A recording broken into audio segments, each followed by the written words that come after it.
Welcome to Buddha at the Gas Pump. My name is Rick Archer. Buddha at the Gas Pump is an ongoing series of conversations with spiritually awakening people. We've done over 650 of them now. If this is new to you and you'd like to check out some of the previous ones, go to batgap.com and look under the past interviews menu. This program is made possible through the support of appreciative listeners and viewers. So if you appreciate it and would like to help support it, there are PayPal buttons on the website, and there's also a page explaining some alternatives to PayPal. My guest today is Clare Goldsberry. Clare has been a lifelong student of religion and spiritual traditions. Having been reared Protestant Christian, her goal was to study for the ministry after completing her BA in journalism at Arizona State University. However, a few semesters into those studies in a cooperative study program with Claremont School of Theology, she was called away into the study of Buddhism. For the past 27 years, she's been engaged in the practice of Buddhism, as well as the study of Hinduism, Gnosticism, theosophy, philosophy, from the ancients to modern philosophers, and modern Christian religions. She has even added the study of quantum physics to the mix after noticing that modern quantum ideas parallel those of Buddhism as the science of mind. She has also followed her inner voice as it is that call that is the true call on her path. She teaches classes in all of those topics and tries to encourage people to follow their own inner light, their own inner voice, and not to be led astray. The questions are always more important than the answers, as she tells her students. So welcome, Clare. Thank you, Rick. Thank you for having me. Yeah. And I think mostly today we're going to be talking about death because you wrote a book about it. But we could also veer off into other topics if people have other questions, or if you have some thoughts that come to mind of other things you'd like to discuss as we go along. And last week was about near-death experiences. I interviewed Penny Sartori. So I guess Batgap is in a little mini goth phase or something, or talking about death. But this won't be near death. This will be full-on death we're going to talk about today. Well, life too. Yeah, life. Right.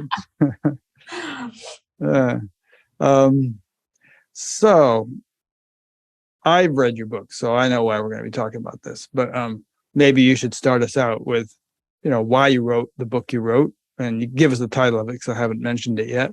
And, how you got interested enough in this topic to write a whole book about it.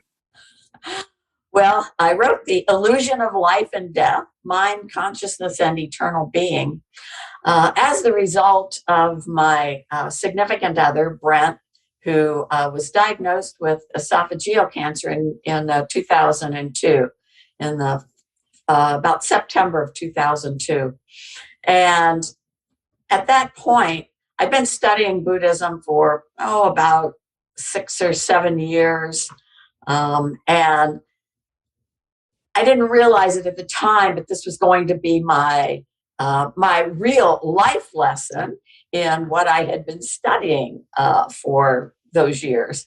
And sometimes we can know something intellectually, but then when life jumps up and hits us in the face, then we're called on to really, do I really know this? Am I really ready for this? Or is it just so much intellectual understanding?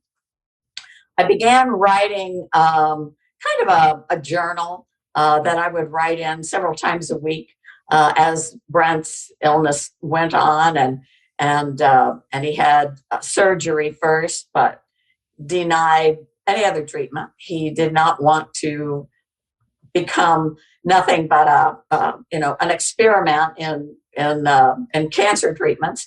He didn't want to just have to go to doctor's appointments all the time. He wanted to live his life.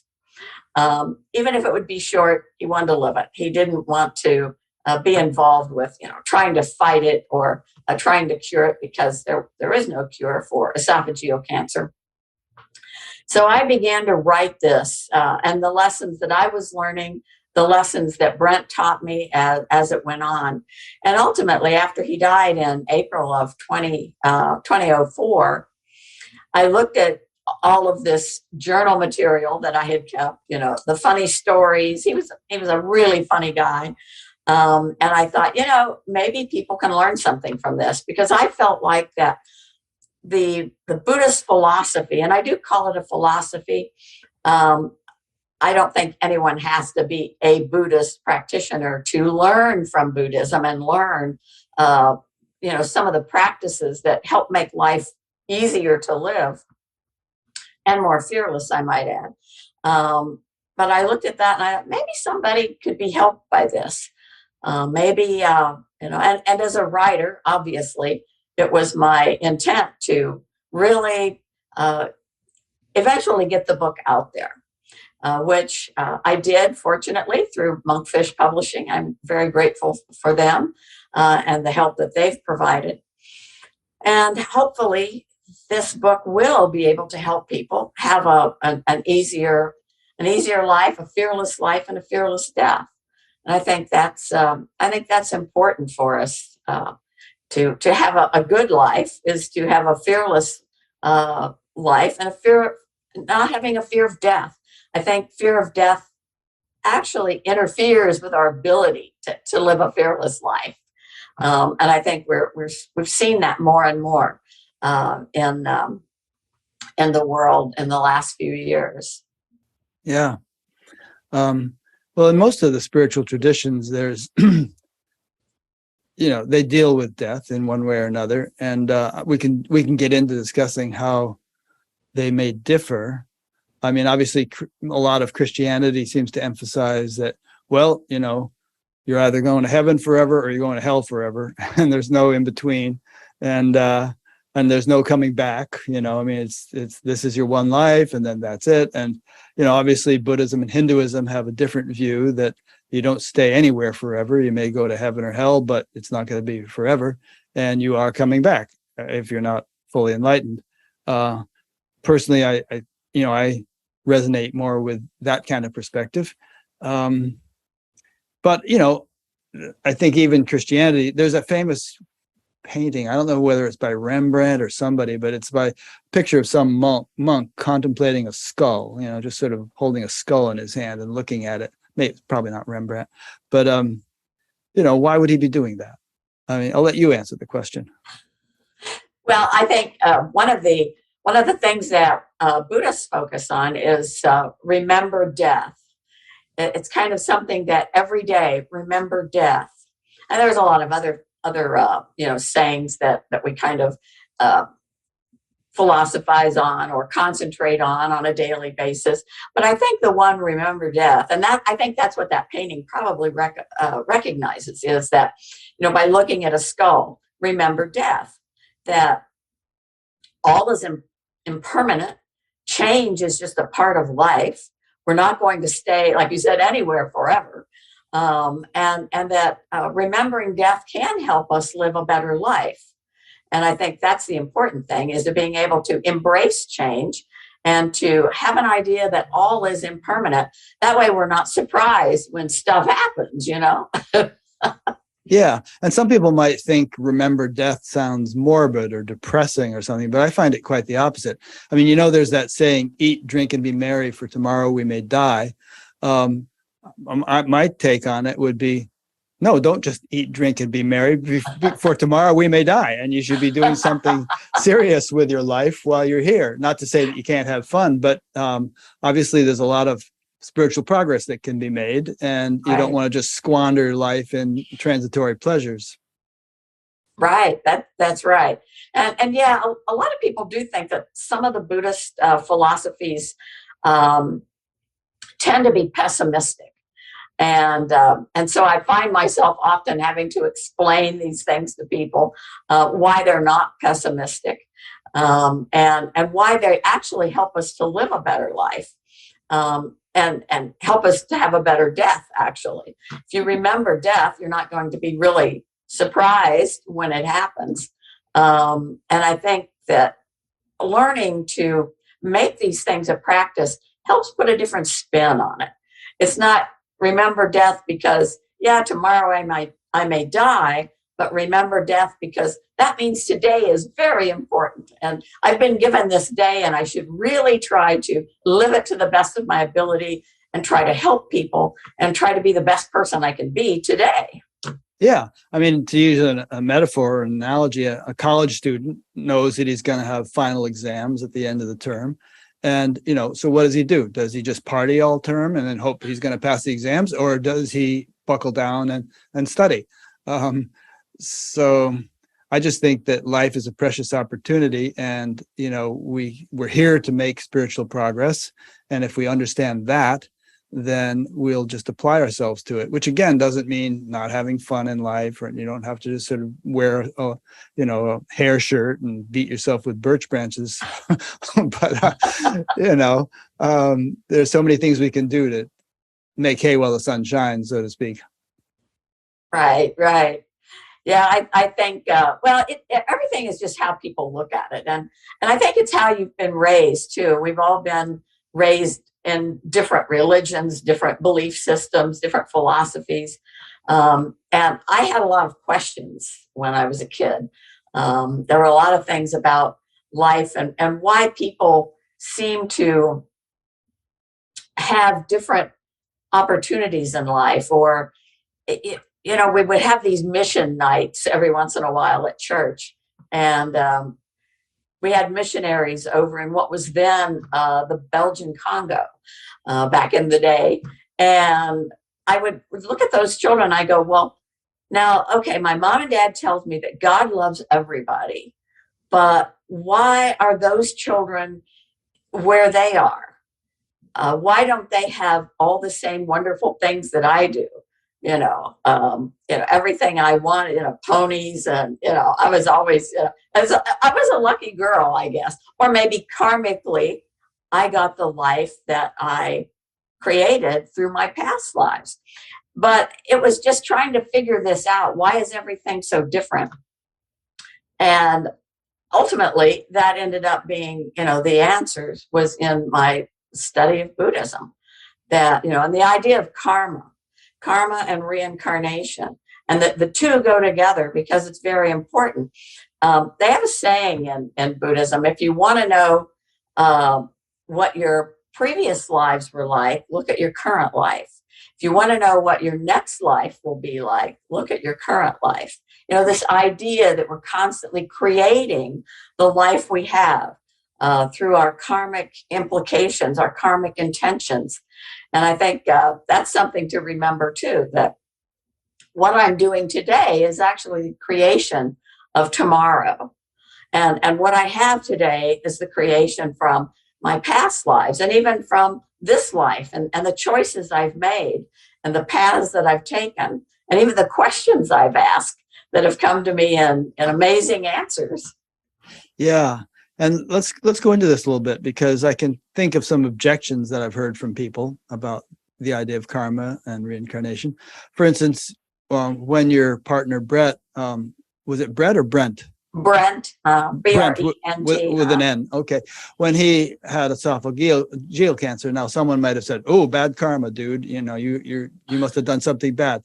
But we have all kinds of karma, and it fructifies at various times. And so, I mean, sometimes people are kind of accusatory when somebody has something like that. Oh, they must have bad karma. And it seems uncompassionate, when somebody's really going through something. That's the last thing you want to be doing, is blaming them for what they're going through.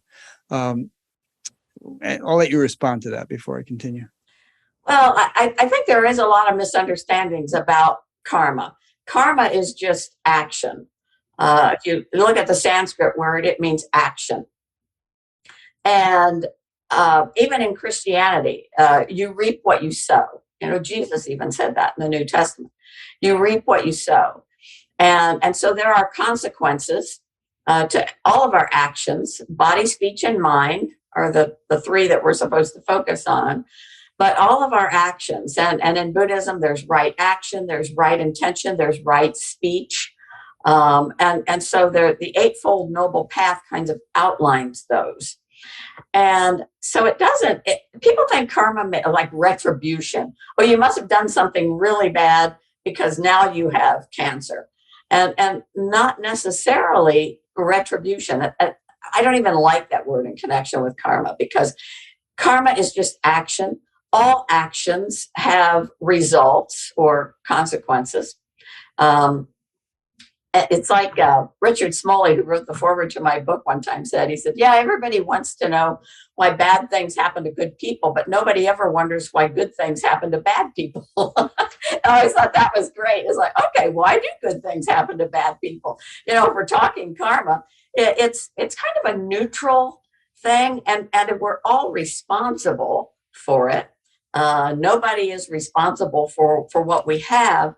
And I don't think that necessarily someone having cancer is as a result of that person necessarily. I think that, for example, I think Brent's cancer, and he never felt that way. He just always felt like that was his path. That was what was supposed to be.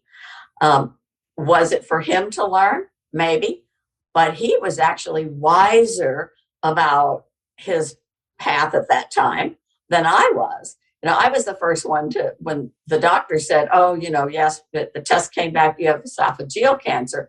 And I was just like stunned. I was like, I'd never known anybody with cancer before. I had no idea what was in store, what would happen. And Brent was just like, well, this should be another excellent adventure. And I was just like, really? I mean, maybe I had lessons that I needed to learn. You know, we have these interconnections with people that we meet along our path, and nothing is accidental or random. Which quantum physicists, other scientists may disagree with that. They believe in randomness of nature and so forth. But I think that everything that comes to us has meaning and purpose.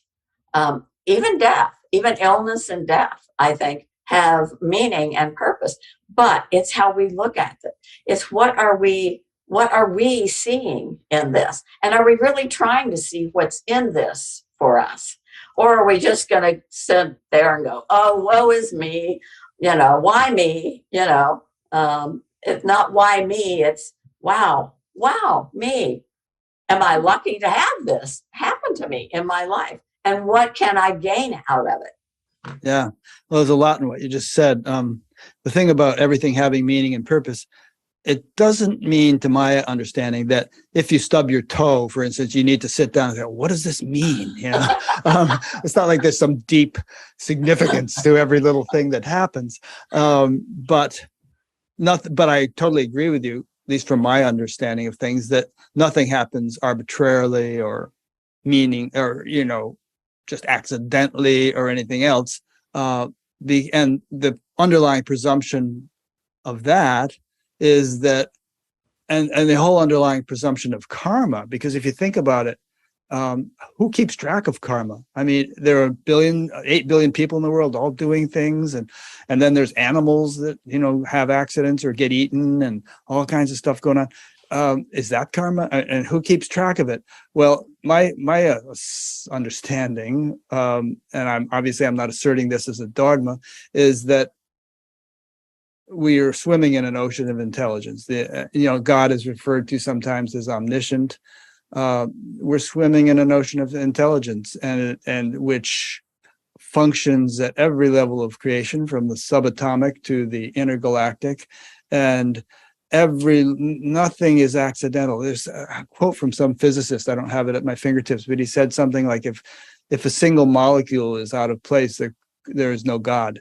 In other words, everything is functioning in complete, what's the best word, in complete perfection, with relationship to everything else.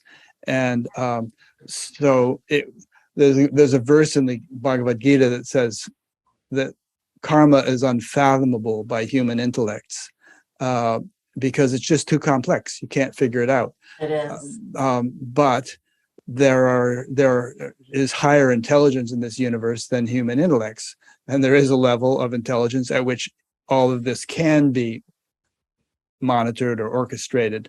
Not like God is sort of up at some switchboard pulling strings, but just all pervading intelligence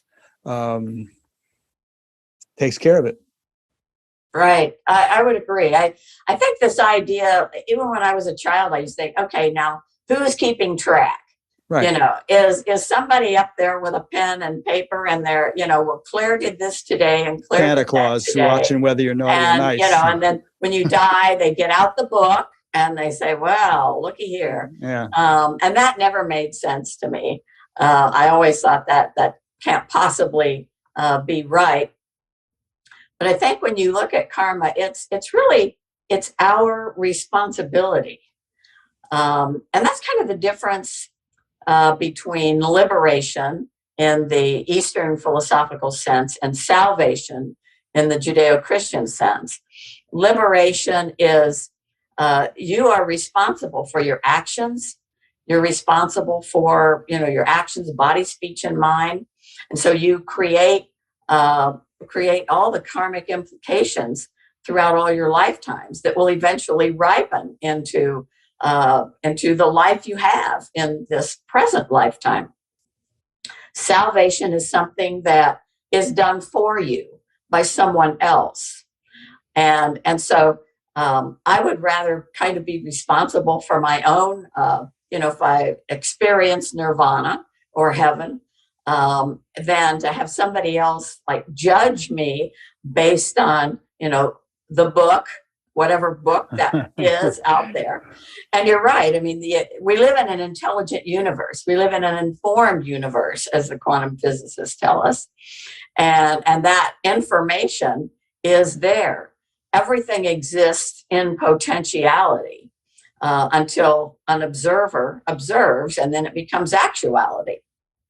So it's that intelligence that really guides us and helps us through our lifetimes without all this judging and, you know, dying, going to heaven, going to hell, who's reading the book, who's going to judge me. You know, it's me. And to me, that gives me a lot of freedom to be who I am and to make my decisions and to make choices that help me on the path, that push me along the spiritual path. And I think that's important. Yeah, when people have near-death experiences and have life reviews, it's like, okay, here's what you did, and you know, you judge it. It's not like we're judging you now. It's more like, okay, here's you know how this person felt when you did that, and here's how his family felt as a result of what you did to him, and you get to experience or feel what the ramifications of your action. And just one more thing on what you just said. Yes, everyone has one's own responsibility, but that doesn't mean we don't get help. I mean, I believe in guardian angels, for instance, you know, that are sort of helping out and nudging us this way and that. Well, I guess that's my point. Yeah. But and also the whole idea of grace, you know, there's a certain, some people say that final enlightenment is really a matter of grace. It's nothing you could possibly do, but you just kind of, maybe you can do something to get yourself up to the threshold, but it's grace that brings you across. Anyway, go ahead. Well, that could be too. And you're right. I mean, there are many times in my life that I have been given answers. I've had doors open that I never thought were possible.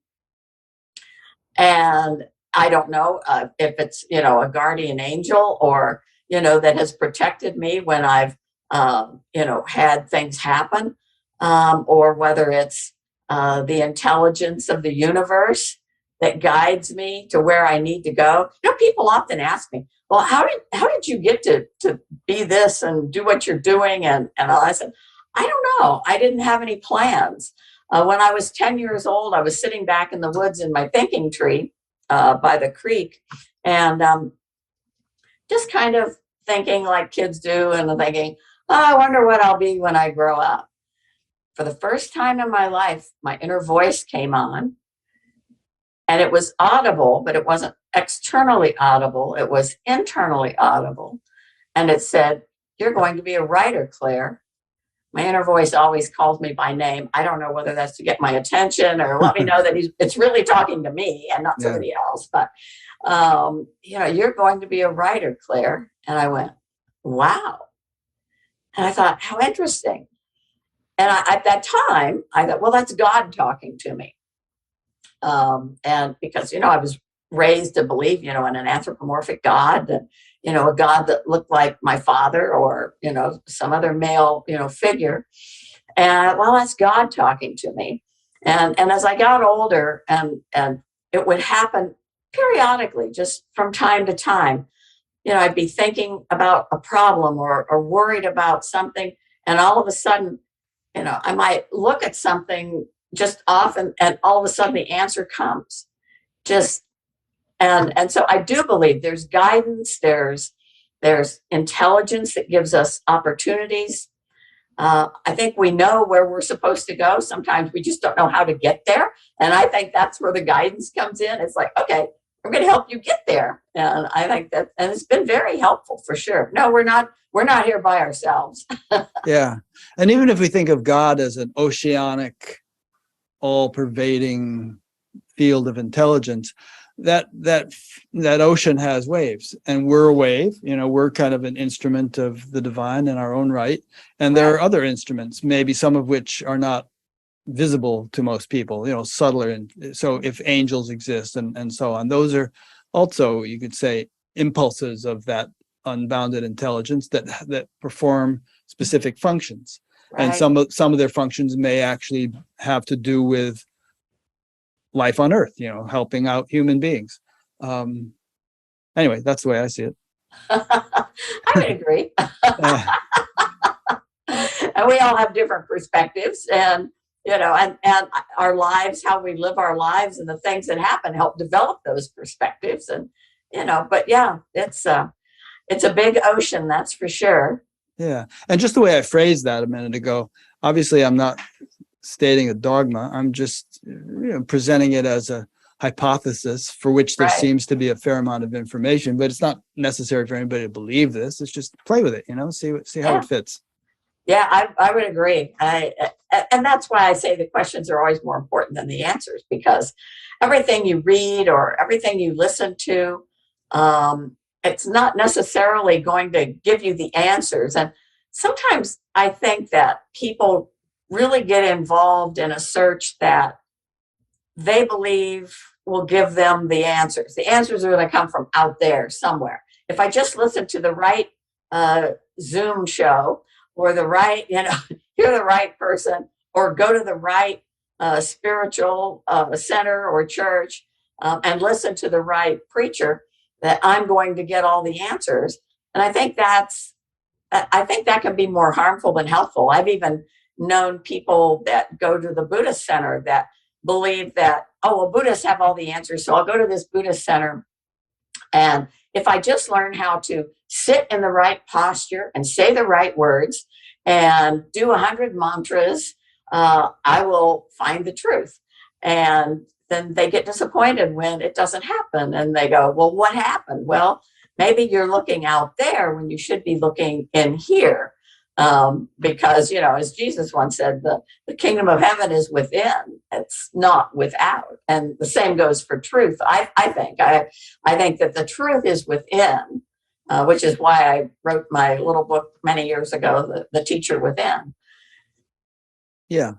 And I think people understandably want security, they want some kind of certainty, if that's possible. And, the life is wild and crazy, and we want meaning, we want some kind of anchor to stabilize our life, and naturally we're accustomed to looking for everything outside, so that's where we initially begin to look. I remember when I was a teenager and just starting to think about things in some muddled way, I would latch on to somebody. I think, well, this guy knows where it's at, to use 60s terminology, which is what the time period I'm talking about. And then after a while, I think, he doesn't know where it's at.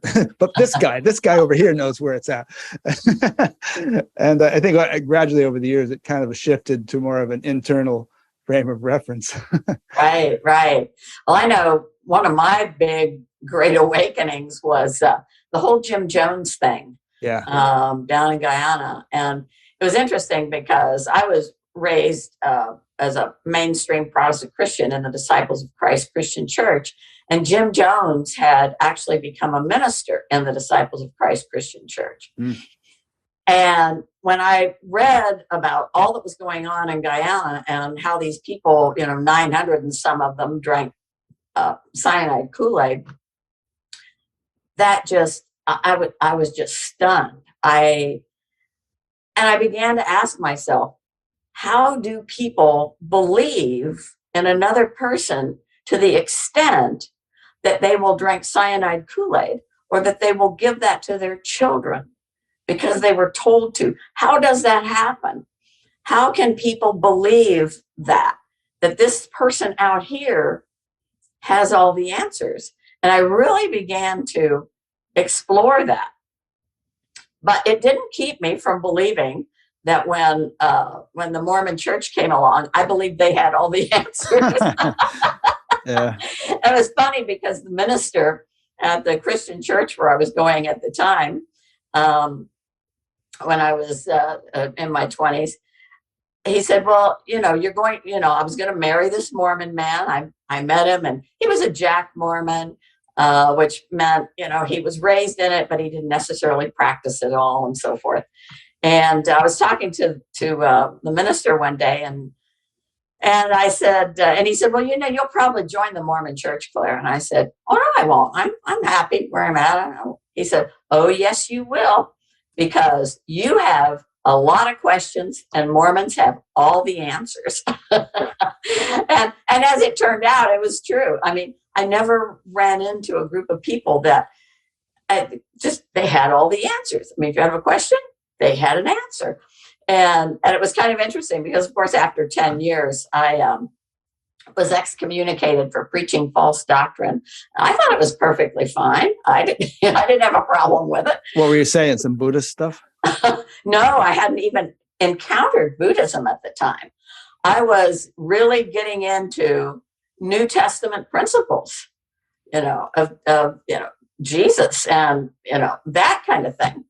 And they didn't like my take on it. So Mormonism accepts the New Testament. They just didn't like your interpretation of it. Right. Yeah. Because I disagreed with the Mormon rules and regulations. I see. Jesus didn't make those rules. Right. Jesus didn't have those regulations. Love God, love your neighbor as yourself, and preach the gospel. I mean, what more is there? And I was in trouble more than I was out of trouble in my last few years as a Mormon. Like I said, it was a 10-year journey, after which I wrote A Stranger in Zion. But I mean, it's. I think you have to be really, really careful. And unfortunately, I think when we're young, like you said, when you were young, you listen to these people. Oh, this person has all the answers. This person has the. And I think we have to kind of go through some of this stuff and learn that, no, those people don't have all the answers. They may have great ideas. And, I would hear ideas. I would read books. I would explore these things. But I knew that at that point that it's not out there. It's in here. Yeah. Did you have to appear before some board of inquisitors or something? I absolutely did. Wow. 7 men and the bishop. But I had everything all ready. I had my papers all written out. I'm a writer after all, so I had to write all this out. And I quoted New Testament scripture to them. And I sort of had my 95 thesis, as it were. Only mine weren't 95, but there were about a dozen. Yeah. And they excused themselves to contemplate whether I should be allowed to remain a member or not. And they came back in and said, well, we've decided to excommunicate you. And I said, well, that's good. I said, and then they offered me, well, if you ever want to come back, the church doors are always open. I said, no, I think I've learned everything about Mormonism I need to know in this lifetime. So well, that was the end of that. Yeah, I think as Groucho Marx put it, I wouldn't want to belong to a club that would accept me as a member. Yeah, they were probably sorry that it all happened in the first place, but yeah, it's an interesting thing, though. This whole thing about believing things and holding on to beliefs rigidly and assuming that they are the truth and assuming that we have the truth and nobody else does, and it's all kind of very egotistical in my mind, very sort of self-protective, and I mean, I haven't been called by any fundamentalists on the phone for a long time, but last time I started talking astronomy with them. I said, do you realize how big the galaxy is and how many planets there are and how many galaxies there are and the probability of life on all these planets? And, is Jesus on tour? Does he spend 33 years on each inhabited planet? Or, and they hung up on me after a while. That was good. Yeah, that's well, I mean, I think there is a lot of I think you're right. There's a lot of ego involved in believing that you have all the truth and other people don't. Yeah, just about every single cult in existence believes that.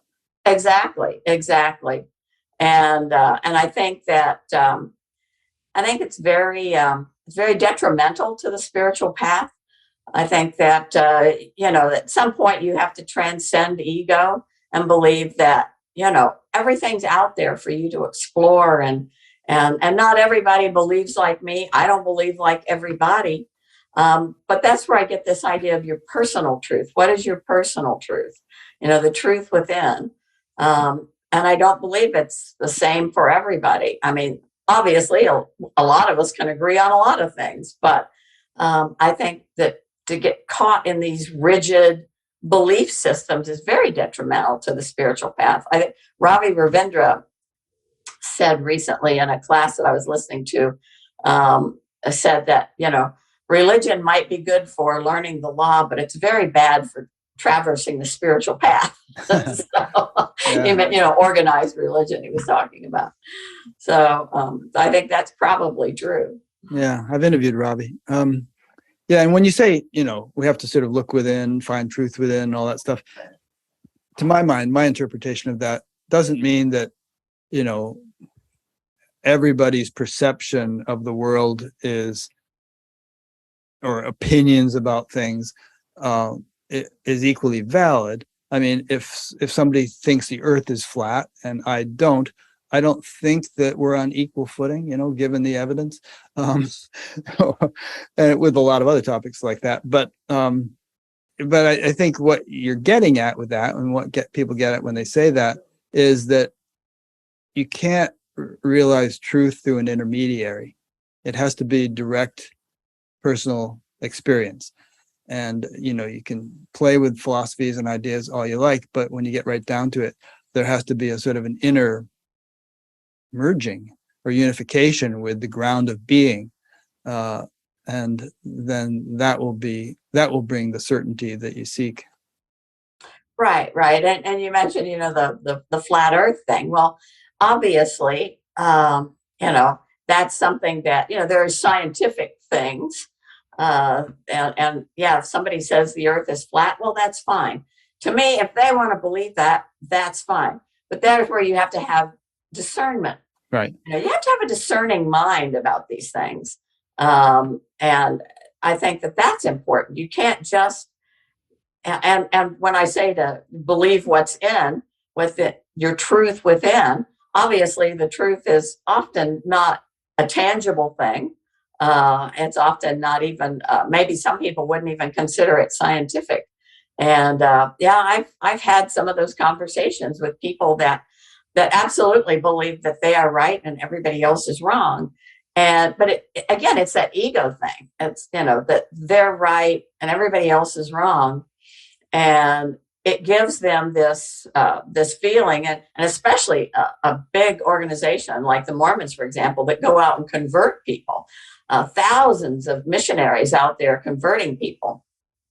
And I think that the more they convert people. Even Jim Jones, they get people to follow them, or any cult, they get people to follow them. And the more people that follow them, the more confident they become in their own egotistical perception of the world and their own ideas. And that, to me, can lead down to kind of a dangerous path, really. Yeah. Huh. I'm glad I didn't have to do that when I was a kid. We usually have a couple of Mormon missionaries wandering around town here, and I've had chats with them occasionally, and they're nice kids, but I don't know. It's so let's get back to the one thing that was 10 minutes ago in our conversation. We were talking about reincarnation and the Christianity and so on. And you've probably read Yogananda's autobiography, right? Yes. Yeah, there's a chapter in there, and I'm sure that other biblical scholars can corroborate this, but he claims in that book that reincarnation used to be part of the Christian doctrine, but that it was edited out at the Council of Nicaea because the people there felt that it granted people too much latitude in terms of, they can do whatever they want, I'll take care of things next lifetime. That, that he felt the church authorities wanted people to get on with it and, attain salvation in this lifetime. But anyway, it could very well be that reincarnation is as much a part of Christianity as it is of any other religion. It just got edited out. Well, I have heard that too. And I've even had there's a couple of quotes in the New Testament. One point when Jesus asked his disciples, "Who do men say that I am?" And one of the disciples said, "Well, some say you are Elijah or Elisha or one of the prophets," kind of indicating kind of a belief that you could come back in another form and continue your ministry, so to speak.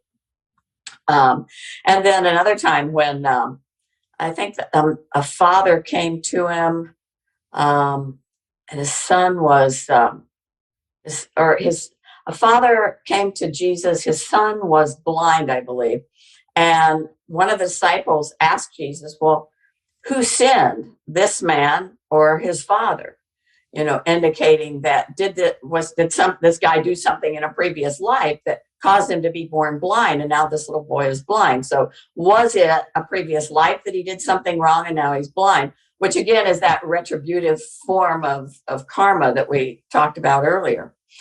But I do believe that if there was a belief in reincarnation in the Judeo-Christian tradition, I do think that it would have made sense to have it edited out by the mainstream, Catholic, the Universalist Christian tradition, because you're right. If people thought, well, why am I giving money to the church to buy my way out of purgatory if I'm going to be reincarnated? So there might have been a kind of follow the money kind of thing to that too. Yeah. And to this day, people don't like the idea. I run into a lot of people that do not like the idea of reincarnation. I had an elderly friend.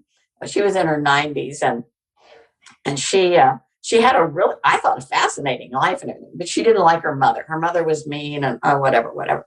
And she says, "Well, I'm not going to come back." She says, "I refuse to be reincarnated. I will never come back." And I used to laugh and tease her about it. I said, "Well, you might." And she would, "No, I'm never coming back." and I've run into a few people that just feel like, "No, I'm not coming back. I don't want to be here." But who knows where here is? We say here, but where is here? So that's another question. Yeah. I mean, do you think people have a choice? In a way, yes. Now, that's a good question. B. Alan Wallace has a really good essay that I printed off years ago about karma and free will, and how much is free will and how much is karma, concerning our life, in this space-time continuum that we exist in now. And I think maybe it's a little of both. I think we have, through karma, I think we have inclinations toward this direction or that direction. I think free will, maybe the door opens and we're given an opportunity, but free will goes, well, I don't want to do that now. I don't want to go there. So I don't think it's cut and dried. I don't think it's black and white. I mean, I think it's maybe a little of both. And I do believe in free will. I also believe in karma. Yeah. You know, the nursery rhyme, row, row, row your boat. So, you know, you're going down the stream in a boat and the stream carries you along. You don't have much choice about that, but you have an oar and you can row. And so you can kind of steer the boat this way and prevent hitting that rock. And, you know, you can assist in certain ways to make sure the journey down the stream is as smooth as possible. Right. That's a good way to look at it. I like that analogy. I think we always have options. And that's one of the great things about human rebirth. You know, in Buddhism, they say it took us lifetimes to attain finally a human rebirth after experiencing rebirth in many other forms. And the nice thing about being human is we can make choices. We can choose what we do and say, our actions, body, speech, and mind. We do have options. And we also have to be ready then to accept, you know, whatever the consequences of those options that we've chosen are, because choice, I think, is an important thing, especially for humans, because we can make those choices. And so I think that it's, you know, like you said, we're in this stream, but we can choose, and we can also choose to row over to the shore and get out. Yeah, true. Yeah, the Gita has a verse which goes, you have control over action alone, never over its fruits. So, and then it says, live not for the fruits of action, nor attach yourself to inaction. So in other words, do your best, you know, and you can't guarantee what the outcome is going to be, but, you know, focus on the present and do the best you can. And then, you know, you're increasing the likelihood of a desirable outcome. Yeah. And don't become attached to outcomes. Right. The Gita talks a lot about that, about non-attachment to outcomes. And I think that that's one of the really disconcerting things about life and the way we live it is we get attached to outcomes, or we have expectations that life should turn out this way or that way. And I've always said the road to hell is paved with unmet expectations. And people suffer because of their unmet expectations. And so I think it's really important that we don't get attached to outcomes. And again, that would be like embracing all as the path. We don't know where life is going to lead us. Ravi mentioned just a week ago in class that, boy, you know, he said, we're all one breath away from death. And, you know, getting back to that topic. And so, you know, but to get attached to outcomes or have expectations that life is going to be, you know, different, or it's going to be what we want it to be and not what it is, really brings a lot of suffering. And so we have to learn to go with the flow of the stream. But like you said, we also have oars, and we just can't get attached to outcomes, or attached to our perceptions, or attached to our rules in life. So. Yeah, we'll always be frustrated if we do. The way I play it is it's as if, you know, we're in a marvelous, huge theatrical production, and the script writer is just brilliant, you know, and we don't know exactly how this whole thing's going to turn out. We're playing our part, and there continue to be twists and turns in the plot, you know, and we're playing our part to the best of our ability. But each twist and turn, you think, I'll be darned, I didn't see that coming. That's interesting.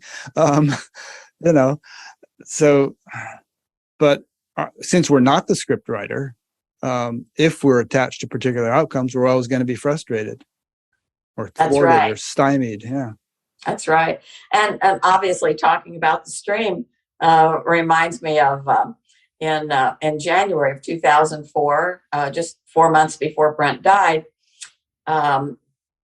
they had to, at work, he was working, he was a salesperson for a large company. And so in their sales meeting, they were supposed to come up with a word that would describe their, I guess, their feelings or their goals or something, but it had to be just one word. And Brent came up with the word flow. That was going to be his word for the year. And I thought, wow, how apropos. And so I immediately went to my library and dug out the book that I've had for years, Flow, The Psychology of Optimum Experience. It was by that, that guy with the big long name, the Michaelis. I don't even know how to pronounce it, but this book, Flow, and it was great. And I even quoted out of that book in my book about what flow is and how to make every experience an optimal experience. And I think that's tricky. That's tricky, especially when things happen that we don't necessarily like or we didn't plan, or the outcomes were different than what we had originally expected them to be. And I thought, well, how great, that Brent chose that word flow and that I had a book about flow. And it got me back into that book that I hadn't looked at since the 70s when it came out. And I thought how great that is, that it's very Buddhist in nature, that we can embrace all as the path. If we just kind of let go of our expectations, let go of our attachments to outcomes, and those sorts of things, we can experience flow, but it takes some work. Yeah. And what you're saying now doesn't mean aimless drifting either. Let's say a person wants to become a doctor. Okay, they have to go to medical school. They have to work really hard. They have a goal, they're going to study and all this stuff. And that's perfectly compatible with going with the flow. Yes. So going with the flow doesn't mean sort of mindless drifting. That's the point I'm trying to make. Yeah. But something might happen. They might they might get sick. They might break their leg. Anything could happen. But all that would be just maybe going that different direction, learning to see that as embracing that as part of the path. Everything is just part of the path. Yeah, you've got all these plans and you break your leg, and then you say, well, that's a bad thing, but then you had to stay in bed, which allowed you more time to read. And you picked up a book on spirituality or Buddhism or Hinduism or some other tradition that you really were interested in. And now you're forced to lay there in bed and read this book. And all of a sudden you get brand new ideas and you get excited that you may not have had if you didn't break your leg and laying in bed. You know that story of the Chinese farmer who had one son and one horse? Yes. You want to tell it or you want me to tell it? You tell it. Okay, so a Chinese farmer, he had a son and a horse, very poor man, a small little farm. And one day the horse escaped. And the neighbors all came and said, oh, what a tragedy, your horse escaped. How are you going to manage now? And the farmer said, we'll see. And so the next day the horse came back leading several wild horses, and they all walked right in the corral, and the farmer closed the gate, and the neighbors came and said, oh, you're a wealthy man. This is fantastic. All these horses you have now. And the farmer said, we'll see. And then so the son was trying to train one of these new wild horses, and he fell off and broke his leg. And the neighbors came and said, oh, what a shame. Your son broke his leg. Who's going to help you with the farm? This is such a great tragedy. And the farmer said, we'll see. And the next day, this army came through town, and they were recruiting all the able young men to join the army and go fight a war. And obviously the son couldn't go because he had a broken leg. So end of story for now. Yes. All is perfect. Yeah. That's what my little elderly friend of mine that I met through hospice, he used to tell me all the time, all is perfect, Claire, he would tell me, all is perfect. You remember that. All is perfect. And again, it's perception. It's how you look at things, and it's how you learn to embrace everything as part of the path. Yeah, good. Okay, let me just check something here. Okay, a question came in. Let me get my glasses. This is from Matthew McCartan in Toronto. You mentioned, okay, this is a bit of a abrupt segue, but no problem. You mentioned theosophy. Have you studied Rudolf Steiner and anthroposophy? It is the least understood, but possibly most profound description of the path ahead for human consciousness. Any comments or thoughts on that? Well, yes, I have belonged to the Theosophical Society since about 1999. And a woman here in Phoenix started a theosophical study group, which I have kept up with until it dissolved a few years ago. I have read Rudolf Steiner. I think I like some of his thoughts. I think that it never really grabbed me, I guess. But I think he wrote one of the best biographies I've ever read on Helena Blavatsky, the founder of the Theosophical Society. And he also, I forgot one other book of his. I can't remember the name of it. And I liked the book, but I can't say that I was captivated by Steiner. And maybe because I've read so much and I see that I'm not really totally captivated by any particular thing. I just embrace it all. I mean, I learn things from it, but certain things I can adopt but I do think Steiner had some really good ideas. Yeah, good. Yeah, there was a song by the band in which one of the lines was, "You take what you need and you leave the rest." Mm-hmm. Right, exactly. Okay. Why don't we take some of the chapter titles from your book and use those as springboards to flesh out the conversation. So the first chapter is Why We Don't Know How to Die. That's an interesting one, isn't it? And one of the first things I thought of when Brent was diagnosed is we don't really know how to die. And I don't know how I thought of that, but I thought this country, we don't know how to die. And I guess it really hit home when, and I tell the story in the book, when Brent was recommended to go see an oncologist after he got his diagnosis of esophageal cancer. The gastroenterologist said, "You go see an oncologist and he'll tell you the next steps to take." And so we went to this oncologist, and of course the oncologist said, well, we're going to do this, you're going to do radiation, and then we're going to 6 months of chemotherapy, and then we're going to do, surgery, and on and on, And Brent looked at him and said, "I don't think so. I think I'll pass on that." Oh, I mean, you don't tell these people you are not going to buy what they have to sell. Well, he looks at Brent and he said, "Well, if you don't do everything I say, you're going to die." And Brent goes, "Dude, I'm going to die anyway." So, and at that, the oncologist picked up his folder and walked out the door, slamming it behind him. So it dawned on me at that point that not only do we not know how to die, the medical system does not know how we die. And so I kind of put that in the book because I thought that was interesting, that kind of illustrate that most people would say, "Yes, please save me, pull out all the stops, do everything." But Brent had it in his mind that he was going to die the way he wanted to die. And he wasn't fearful of death. He was never a fearful person. He had a very interesting life, and he was just not a fearful person. And this diagnosis didn't change anything. And so that's when I began to think, well, how do we have a good death? Because in Buddhism, we talk about having a good death. Well, what is a good death? And how do we die? How do we learn to die without fear? Well, first we have to learn to live without fear. And fear of death drives us into a lot of different paths that, and sometimes it drives us into something that will actually cause our death. We get so afraid of death that we actually draw that to us. There's a saying in New Thought, what you fear draws it near, because, you're always thinking about it, and your thoughts are what create your reality.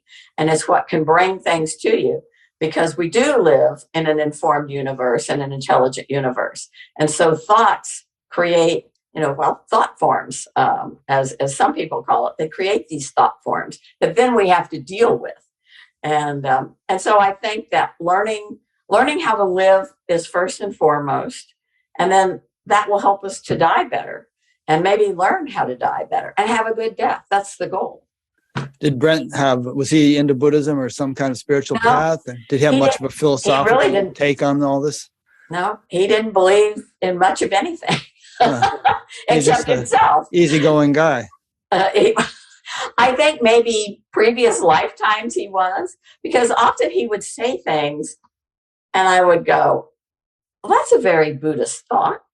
And he'd go, really?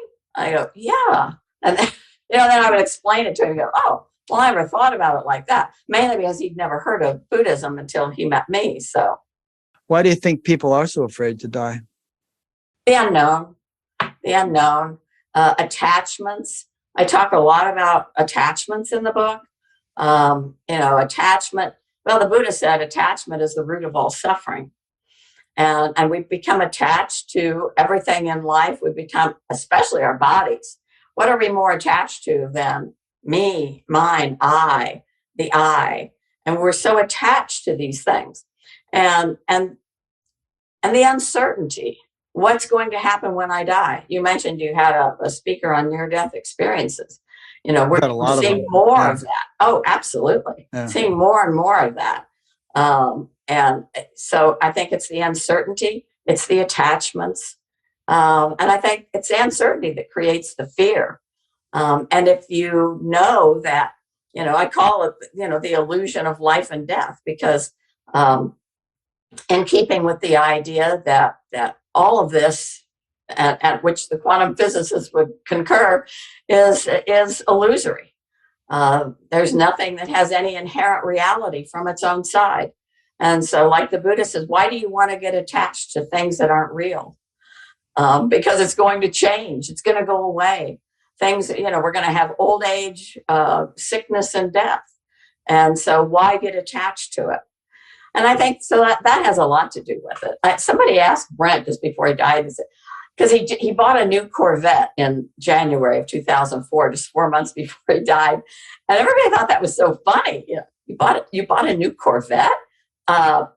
You're dying, And they were saying, well, are you going to miss your Corvette? And he said, not really. He said, it was fun while it lasted. That's great. Your second chapter is entitled Why We Don't Understand Living and Dying. And that's probably a good key to why we fear it, because we don't understand it. I mean, generally we fear the things we don't understand. I wonder if, I don't even know, I'm just wondering if in cultures which are predominantly Hindu or Buddhist, there is less fear of death. If you did some kind of Gallup poll, because people it's more in their blood and bones that we don't die when the body dies. Right. Oh, I definitely think that's true. Fear comes from attachment to life.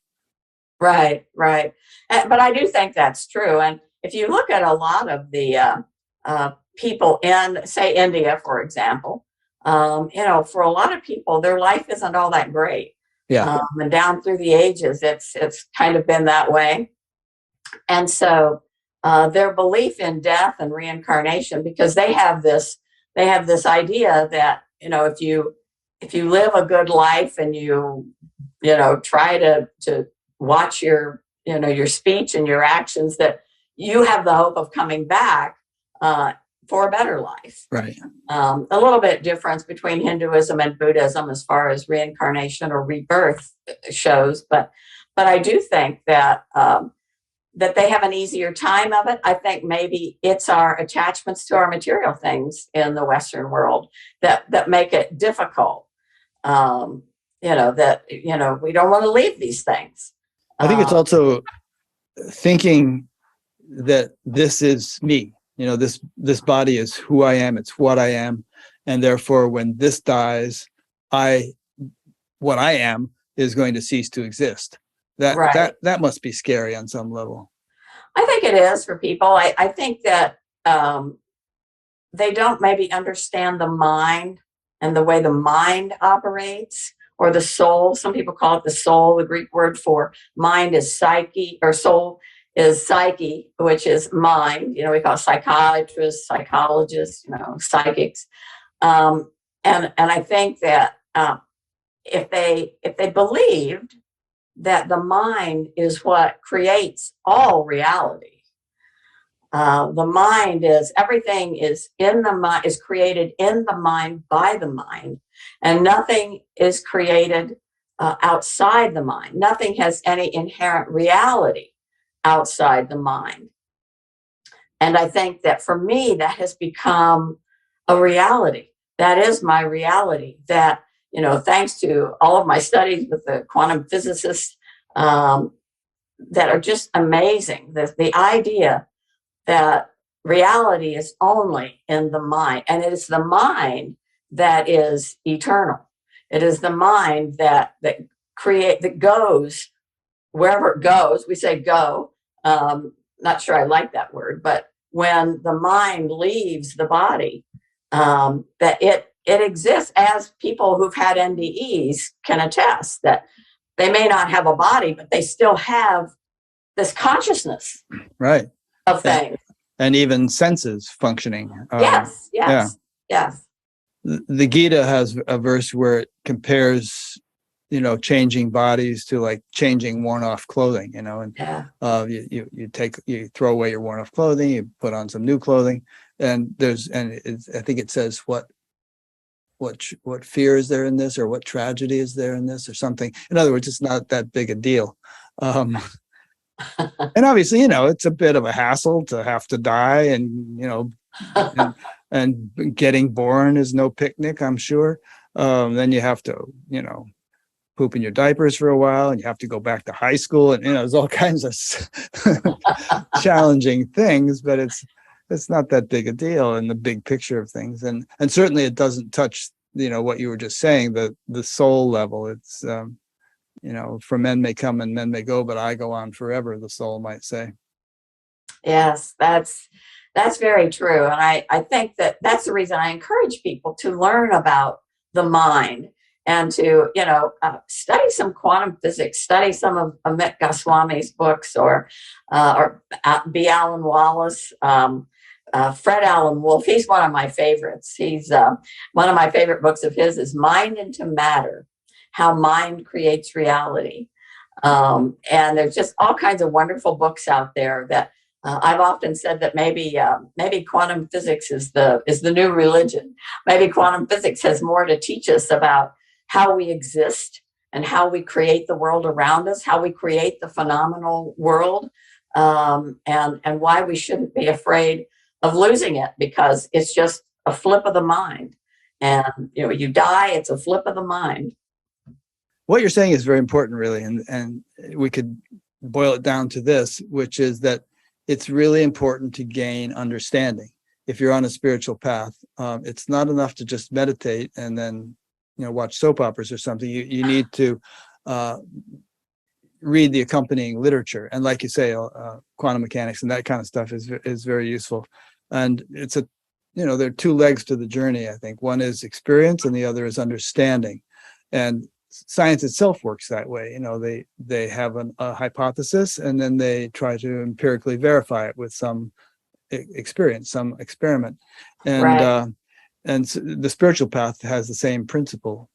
And I just think that and most people do this who are on a spiritual path. They get fascinated with this stuff. They read all the books and everything, but it's good to keep a balance between the two, and they can get out of balance both ways. I've seen people who just read a lot of books, don't do much spiritual practice of any kind, and begin to mistake their understanding for actual realization.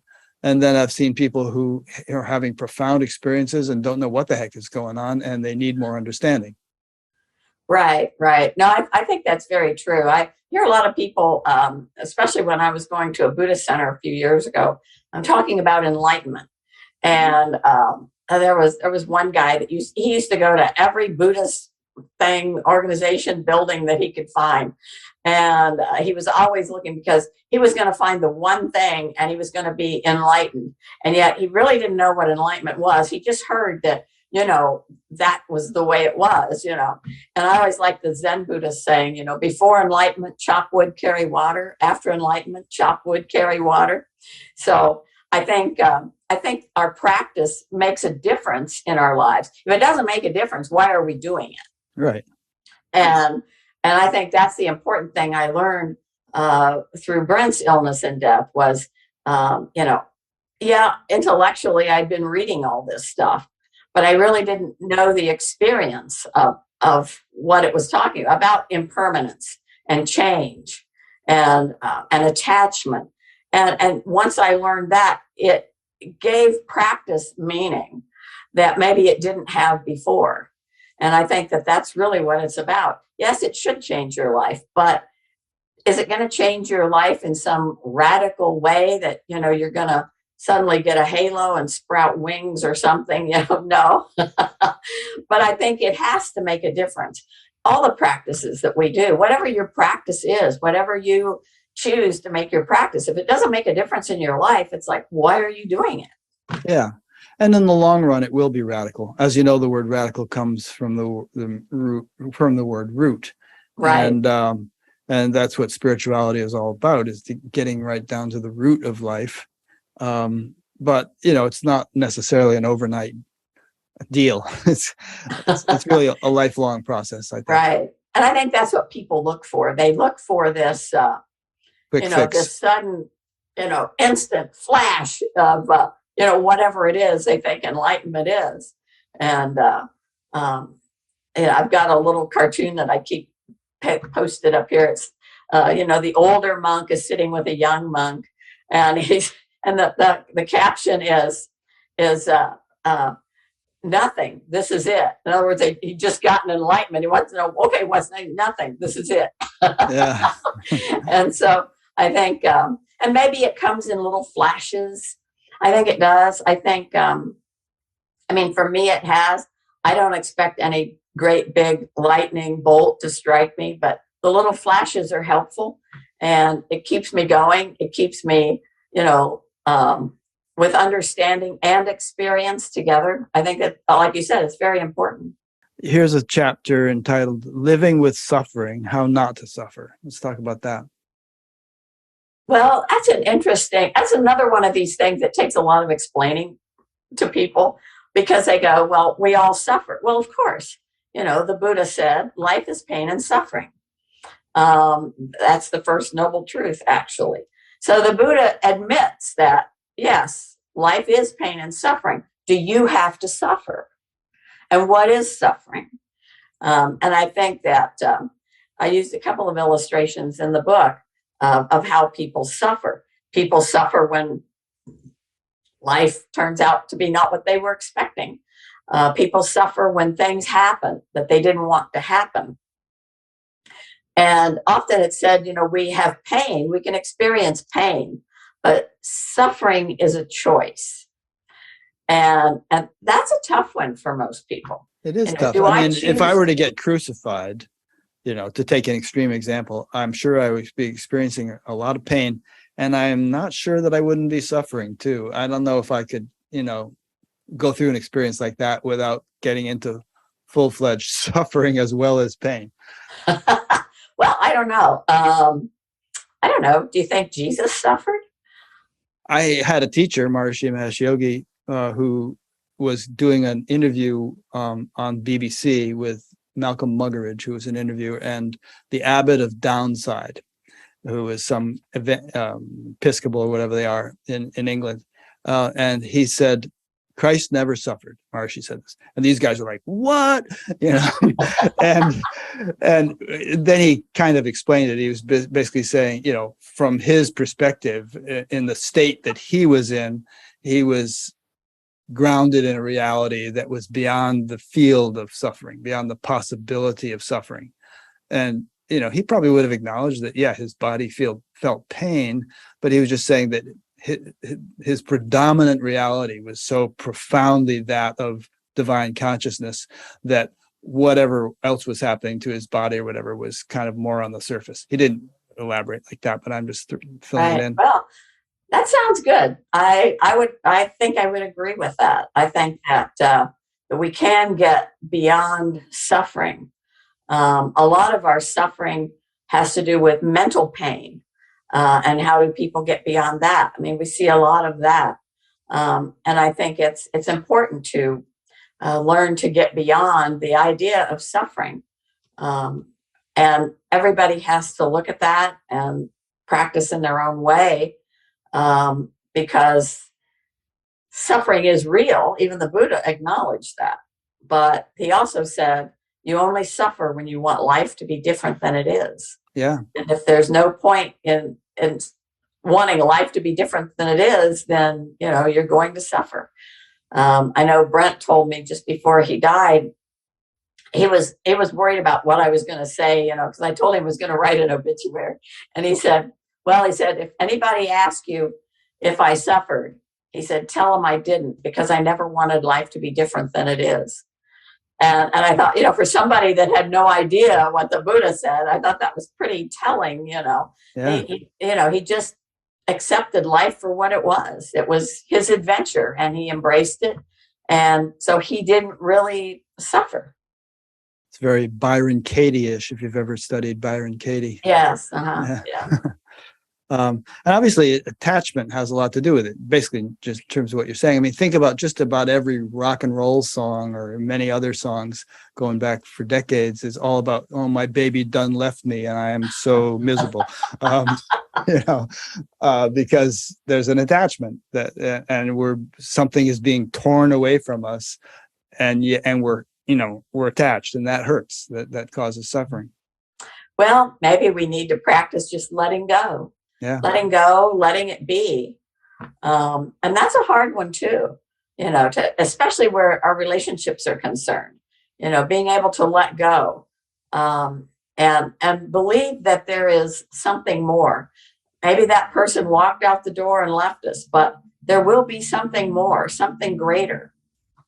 And I think if that's what we believe, then I think it will happen.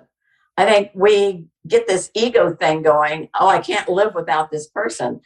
And when I was doing hospice volunteer work for a couple of years after Brent died, I was really amazed at the number of people that would stand at the bedside and go, don't leave me. Don't leave me. I can't live without you, And it's like, well, maybe you should have learned to let this go, along the way, knowing that all things are impermanent, that everything changes, that nothing is forever, and learn to see it that way. Because I think that learning to let go is a big part of this idea of non-attachment. Yeah. It's not that it's not like unattachment. I often see that word a lot. People will write about it and they call it being unattached. It's non-attachment. It's the letting go. It's the willingness to let go. And I think that's the important thing is being able to let go and see that there is more. There is more, but you have to get there, you have to let go of this to maybe see what is next, what comes next. Yeah. And we might be sounding kind of glib right now to a mother who has lost a child or something like that. But a couple of months ago, I interviewed a woman named Karen Johnson, who was a federal judge in the Washington, D.C. area, and her son committed suicide. Her son was 27, I believe, at the time. And it really threw her for a loop. I mean, she just, it really hit her hard. And, but, she had been working her butt off for decades, climbing up the ladder of success. And she was in this burnout job where she was working 10 hours a day with an hour commute on either side of it. She would leave in the morning when it was dark and come home at night when it was dark, and, just really pushing it. And this thing catapulted her into a life of seeking. And she ended up, retiring and studying shamanism and traveling all over the world and doing psychedelics and just, seeking every which way. And she's a very different person now and a very happy person. And I wouldn't say she wouldn't say that I'm glad my son died, but she realizes that there was a wisdom to the whole unfolding of things. And she still feels like she's very much in touch with her son. And that in the cosmic scheme of things, all is well and wisely put. Yeah, I know a young woman. She's a good friend of my daughter's, and her 21-year-old son killed himself. He was in Hawaii in the Navy, and he killed himself. And this was over 3 years ago now. And she has never gotten past it. She's never gotten over it. She just does everything she can to try to distract herself from it, but it involves all the wrong things. And it's sad. It's really sad to see somebody that just can't see any good at all that could come of this. And yet there is good. There is good in everything. I mean, if there's anything we can learn in life, is that good, nothing's all good, nothing's all bad. That, out of bad things, really good things can come, as the person you were talking about recognized. And yet this gal just, and I really feel for her. But there, my daughter says, but there's no way to help her, Mom. There's no way to help her. She's going to stay in her suffering. And I know Ravi mentioned one time, he said, often we get addicted to our suffering. We become attached to our suffering. Because in some ways, it's the suffering that I suppose makes us feel good, gets us sympathy. I don't know. But he said we can often get attached to our suffering more than we get attached to our pleasure. There might be something that could be done to help this woman. Like what if you had her watch my interview with Karen Johnson? I've recommended many things. Grief to Growth is I did an interview with him a few months ago. He lost his teenage daughter, and it impelled him to start this podcast called Grief to Growth. And I don't know. It's just, I guess when the student is ready, the teacher will come. But what you do in the meantime, you can tell people anything, and if they're not in that place where they can see it or hear it, I don't know. Yeah. I mean, it comes back to what we were saying earlier about the importance of understanding. If this woman had a deeply ingrained understanding that nobody really dies, then sure, she would feel the pain of the loss of her son and everything, but I don't think it would hit her as hard. She wouldn't be as lost as she is right now in the grief. Well, there's the story of that the Buddha tells in some of the tales about his life, where a woman came to him with her dead baby and begged him to revive the child. And the Buddha said, well, I will do that for you if you bring me a mustard seed from the household of someone that has never tasted death. And so she runs around and she, all these houses in the village and trying to find someone who's never experienced the death of a loved one. And unfortunately, she went back to the Buddha and she didn't have the mustard seed, but she understood what he was telling her. And that is, we all die. Death is a part of life. You can't separate it. Death is just the flip side of the coin of life. And I think that's a good story too. But I don't know that it helps people who are just really suffering from the death, especially the death of a child, I think. Although, it is a tradition at Indian funerals, I've been told, to read those passages from the Gita that go into the, certain indeed is death for the born and certain is birth for the dead. And there's a whole bunch of verses like that in the second chapter. So just to remind people of, this is the way it is. This is the teaching. And therefore, over the inevitable, you should not grieve and things like that. Yes. Wise men grieve neither for the dead nor for the living. Right. Yeah, I like that. I like that verse. Death is certain for the born, and and birth for the dead. Once you're born, you're bound to die, and once you're dead, you're bound to be born. Destined for rebirth. Yeah. Anyway, it's the culture that we live in, any culture, is like a big giant thing with a lot of inertia, and it doesn't just flip overnight. Although sometimes it does. I mean, golly, some of the changes we've seen over the recent years of, I don't know, gay marriage and all kinds of things that we thought would never happen, that just overnight, boom, okay, fine, that's the norm now. There's a few holdouts, but so who knows? I mean, some people think that we're in the midst of, and I think I heard you talk about this, that we're in the midst of some kind of mass awakening, and that we could see a phase transition where things change a lot sooner than anyone expected. That could be. I've heard that from a lot of different people, that they seem to think we're in this period of a shift. Right. That things are getting ready to shift, that things aren't going to be, and they may not be like we expect, but that things are going to shift. Well, they have to. Everything changes. It has to. Nothing stays the same. And along the path, we just have to, look as the witness and embrace everything as the path. Learn to go with the flow, I guess. Yeah. And it really does have to, because if we keep on going as we're going, there won't be anybody alive in 100 years. Yeah, so right. Something's got to give. Right. That's for sure. Okay. What else we got here? All kinds of interesting topics. Any questions coming in, Irene? Yeah. She's going to send over a question. I'm just trying to decide which of all your chapter titles would be interesting to talk about. They're all interesting, but I want to make sure we cover the things that most interest you. Is there anything that jumps out at you? Well, I think that you mentioned it a little bit about the business of illness and the cost of keeping people alive, and I think that's another issue that at some point we're going to have to face. Yeah. Medicare, according to Medicare, 80% of all Medicare dollars are spent in the last year of a person's life. So how much, and is quantity the goal?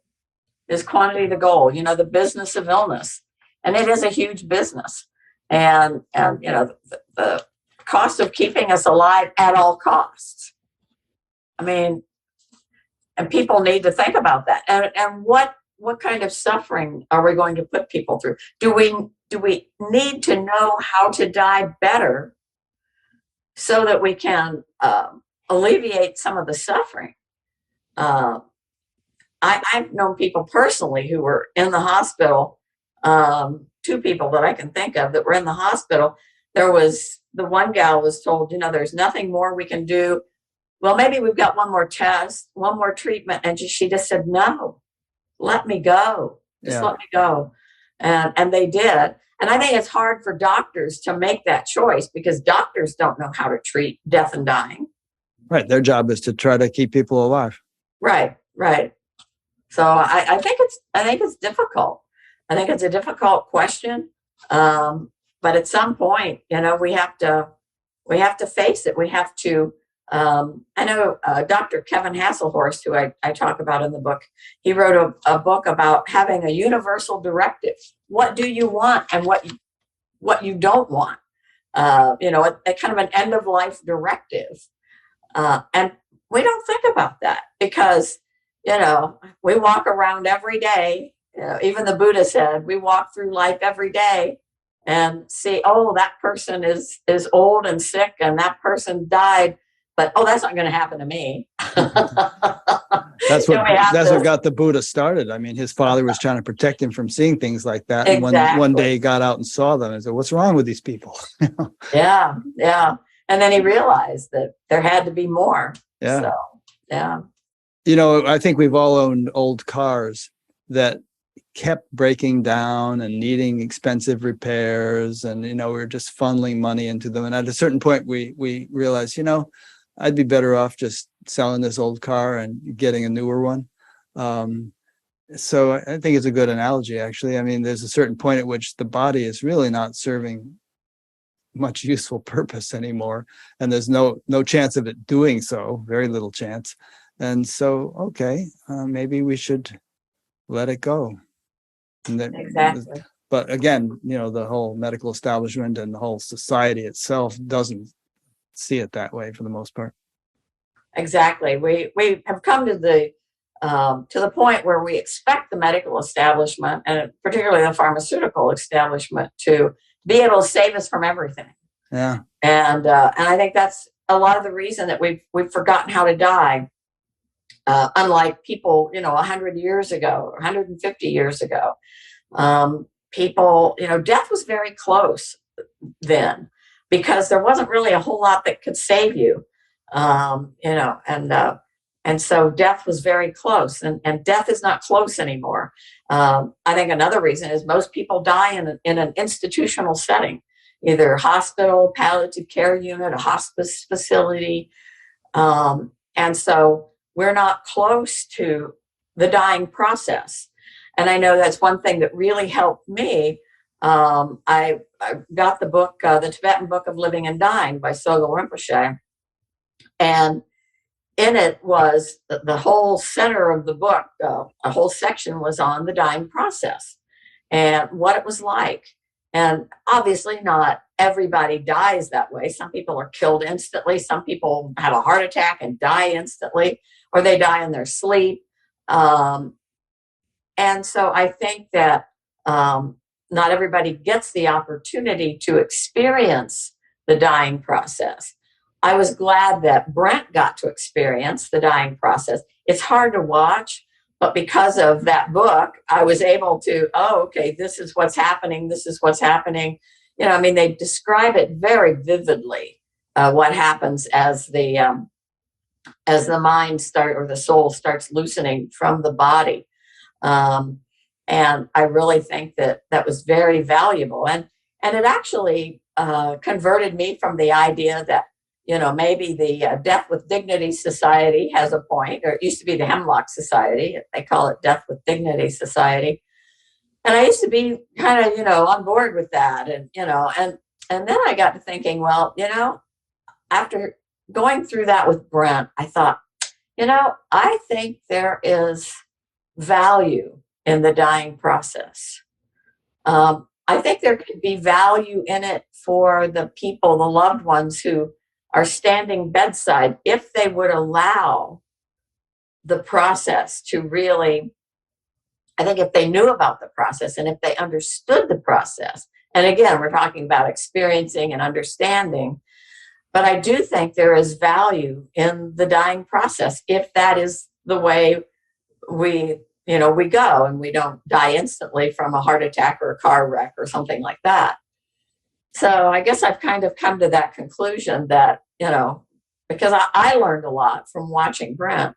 And then toward the end, when Brent was, it was about 2 hours before he died, he said to me, dying is so easy.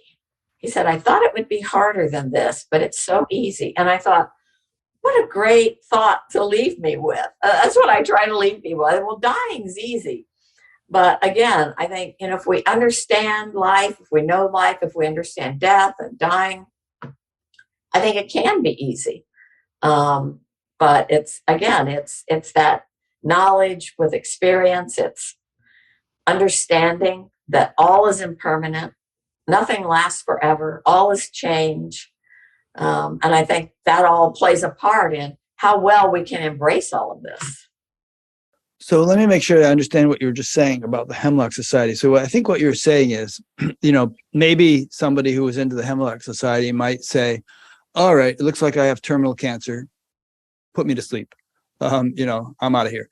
What you're saying is not so fast. Maybe we should go through the dying process itself and die naturally, because there's some kind of cosmic significance to going through that experience at its own pace, rather than just ending our life when it looks like the end is approaching. Is that what you meant to say?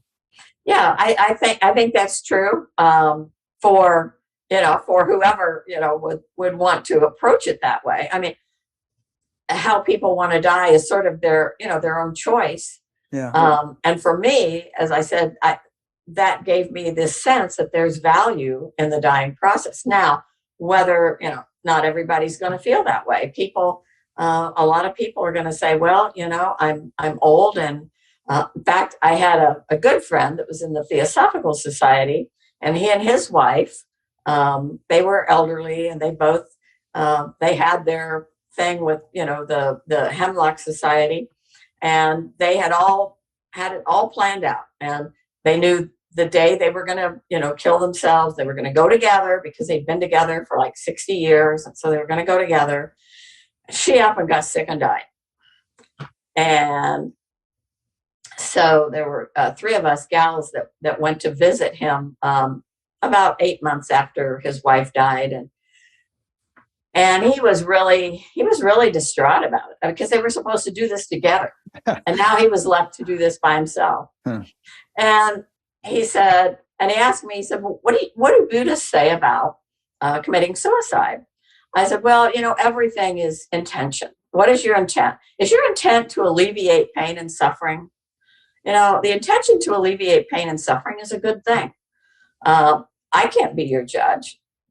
This is, you have to choose. But intention is everything. And so we just sort of left it at that. And about 3 weeks later, we got a invitation to his memorial service. He had died on his birthday. And so the other two gals and I were like, oh my goodness. We were, I guess we were a little bit disconcerted about it, but it was his choice. And that's okay. I mean, it's not up to me, not up to the Buddha. Yeah. A question came in from Bill Beatman in Low Country, South Carolina. How to love someone without being attached and not break the bonds of love. What happened after your husband left the oncologist office? 2 questions. Well, I think we're talking about maybe loving unconditionally or non-attachment where relationships are concerned. Mm-hmm. And I've always said that non-attachment is another one of those things that's very misunderstood. I think we can truly love someone when we don't have the ego attachment to them. As I said, I would see a lot of people, don't leave me, I can't live without you. And there's always the me in there, I can't live without you, don't leave me, kind of a thing. And I think when we love with non-attachment, that's when we truly love. We have to love someone enough to allow their life to play out like it is supposed to, whatever that means. If that means cancer, if it means, whatever, a car wreck, being disabled, whatever, we can love without attachment. And that's the perfect love because it keeps our ego out of it. Brent's life was about Brent. Brent's illness was about Brent. It was whatever that was supposed to be. Maybe in a way it was about me. Maybe the universe was saying, boy, Claire, do we have a lesson to teach you now? But just, and I've got 4 children. Okay, attachment, learning to allow them to live their lives without me saying, well, you can't do that, or you can't do this, or, don't do that, you might get hurt. They have to live the life that they are meant to live. And loving them purely without attachment is learning to love them freely enough to allow them to have their life and let them live their life, because I don't know what is in store for their life.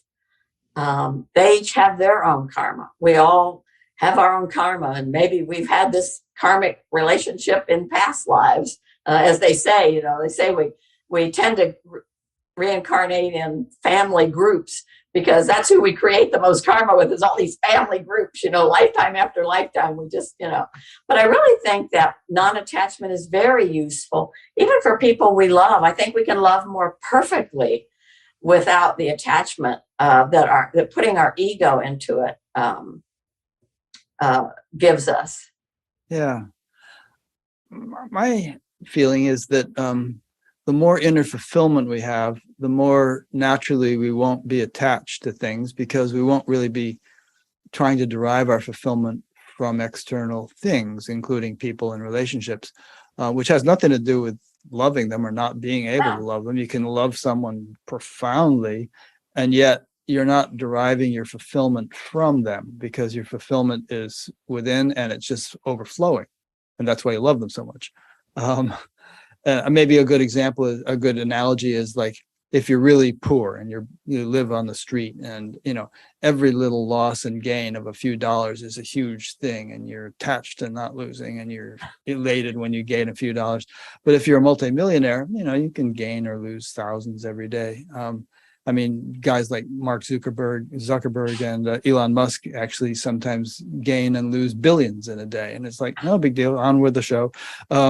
So if a person is really resting in an ocean of fulfillment, which is our essential nature, everyone has that possibility, then we are naturally not attached. It's not an intellectual exercise to not be attached. It's just the way we naturally function. I would agree with you. I think my life, even before I met Brent, was starting to really come together, and I was really having a lot of success, personal success in my writing and so forth, and so I can see where my own personal success and my own personal belief in myself and really helped me get through all this, because I love Brent. I thought we were going to grow old together. We didn't, but it's like, okay, the universe, this is what the universe has for me. Off I go. I'll just continue this great life that I've enjoyed. So I think you're right. I never thought about it that way, but I think you're very right. Yeah. I think it was John Lennon who said, life is what happens while we're busy making other plans. Right. Yeah. All righty. Let's say some people are listening to us and they do have some kind of diagnosis of terminal illness, and or maybe they're really old or something, and they think, well, I'll probably die within the next year or two or three. What would you say to such people as by way of preparation of any kind? Preparation, huh? Well, I guess I would tell people that every day is a preparation. We should be preparing every day. It's back to that, what we talked about at first, remember death. And it's not like you got a terminal illness yesterday, and it's not like the fact that you're going to die is like this big surprise. Oh my goodness, I'm going to die. And I think you have to remember too that even if you get a diagnosis of a terminal illness, nobody knows when you are going to die. Brent was given 6 months. He lived for 18 months, and he went back to work and everything after his surgery. So nobody knows when you're going to die. So if you don't put that thought in your mind, oh my goodness, they told me I have 6 months to live. Well, maybe you only have 2 months, or maybe you have a year or 18 months. And I say, don't dwell on the quantity, but what is your quality? What are you going, Brent wanted to live his life the best he could every day he had left, whether it was 6 months or a year or 18 months, which, you don't know at the time. You just say, well, you've got 6 months to live. You don't do all that I tell you to do. You've got 6 months to live. Do what your heart tells you to do. And for Brent, it said, no, I'm going to live the life I want to live until I die, whenever that is. And that's all any of us can do, because like I said, death is not this big surprise that, we thought we were going to live forever, and all of a sudden somebody said, no, you're going to die tomorrow. It's like, well, that shouldn't be a surprise. We shouldn't be surprised about that. So you just have to live your life the best you can, day to day. And if your heart tells you, yes, I want treatment, I want, whatever, do what your heart tells you. Because nobody can make that decision for anybody except the person. And, the doctors may want to make it, but then, step back and take a look at things and see what you want to do in your heart. What is your personal truth regarding your body? Yeah. And then there's people like Anita Murjani, who was supposed, everybody expected she was going to die within an hour or two, and she was already totally unconscious, and she was down to, 70 pounds or something like that, had a near-death experience, came out of it, and woke up, and, her cancer went away within a couple of weeks, and she's still going strong with no sign of cancer since. I've interviewed her a couple of times. So who knows what might happen? I mean, Exactly. that's the exception, but even that could happen. We don't know. We don't know. I mean, like I said, nobody knows. Nobody can say, well, you're going to die, here, there. We don't know. Yeah. So it does seem that life is designed so that we lose the big picture when we come into it. And I think it must be meant to be that way, because that's the way it is. But they say people who have such insights and near-death experiences, and I'll say from the other perspective of the other side, you have a much broader vision of the whole scope of life. And